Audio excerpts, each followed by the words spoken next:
Hello everyone, welcome back to my channel Anna's kitchen home. আজকে আপনাদের সাথে ইফতারির জন্য পারফেক্ট একটা রেসিপি শেয়ার করছি। এইটা আমাদের সবারই প্রিয় একটা স্ন্যাক্স, সেটা হলো ডিমের চপ। এই চপটা অনেকে অনেকভাবে বানায় এবং খেতেও অনেক মজার হয়। আমি আজকে আপনাদের সাথে সেই মজার ডিম চপেরই রেসিপিটা শেয়ার করছি। এই ডিম আলুর চপে আমার সবার প্রথমে লাগবে আলু, আর এই আলুগুলোকে কিন্তু আমি অলরেডি সিদ্ধ করে নিয়েছি। আমি এখানে 5টা মিডিয়াম সাইজের আলু নিয়েছি। এবার এই আলুগুলোকে ছিলে নিব আর ভর্তা করে নিব। অন্যদিকে চুলায় একটা প্যান বসিয়ে পরিমাণ মতো সরিষা তেল দিয়ে দিচ্ছি। অ্যাড করে দিচ্ছি হাফ চা চামচ রসুন বাটা আর হাফ চা চামচ আদা বাটা। এবার এখানে অ্যাড করে দিচ্ছি হাফ কাপ পেঁয়াজ কুচি। পেঁয়াজটাকে সামান্য ভেজে নিচ্ছি। এবার এখানে 1 চা চামচ টালা জিরার গুঁড়া দিয়ে দিচ্ছি। চিলি ফ্লেক্স দিয়ে দিচ্ছি 1 চা চামচ।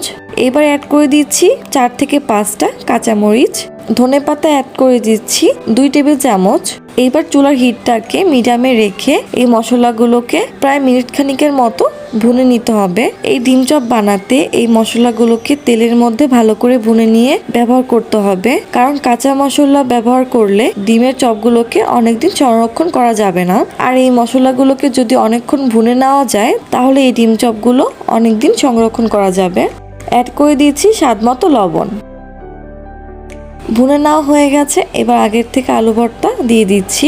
এবার চুলার আঁচটাকে মিডিয়ামে রেখে এই আলুটাকে 4 থেকে 5 মিনিট ভেজে নিব। আলুটাকে ভেজে নেওয়া হয়ে গেছে।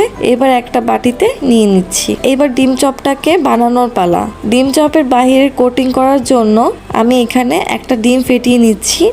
সাথে এখানে নিয়ে নিচ্ছি টোস্ট বিস্কিটের গুঁড়া। সবার প্রথমে আমি হাতে তেল মেখে নিচ্ছি। এবার কিছুটা আলু নিয়ে নিচ্ছি আর চ্যাপটা করে নিচ্ছি। আর এই আলুর মধ্যে 1 টুকরা ডিম সিদ্ধ দিয়ে দিচ্ছি।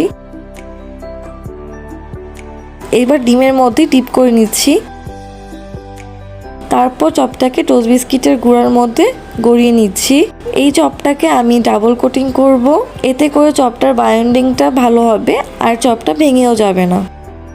আপনাদের ডিমের চপের বাইন্ডিংটা পারফেক্ট হয়েছে কিনা সেটা চেক করার জন্য আপনারা প্রথমে যেই চপটা বানাবেন সেটা স্যাম্পল হিসাবে ভেজে দেখতে পারেন। যদি দেখেন চপটা তেলের মধ্যে ভেঙে গেছে তাহলে ভাববেন আলুতে কিছুটা পানি রয়ে গেছে। সেই ক্ষেত্রে আলুর সাথে কিছুটা ময়দা অথবা কর্নফ্লাওয়ার ব্যবহার করতে পারেন।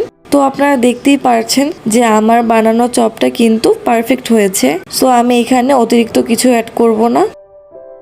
আমি এক এক করে চপগুলো বানিয়ে নিচ্ছি। সবগুলো চপ বানিয়ে নেওয়া হয়ে গেছে। এবার আমি আপনাদের দেখিয়ে দিচ্ছি কিভাবে আপনারা সংরক্ষণ করবেন। সবার প্রথমে এই চপগুলোকে 1 থেকে 2 ঘন্টা ডিপ ফ্রিজে রেখে দিব।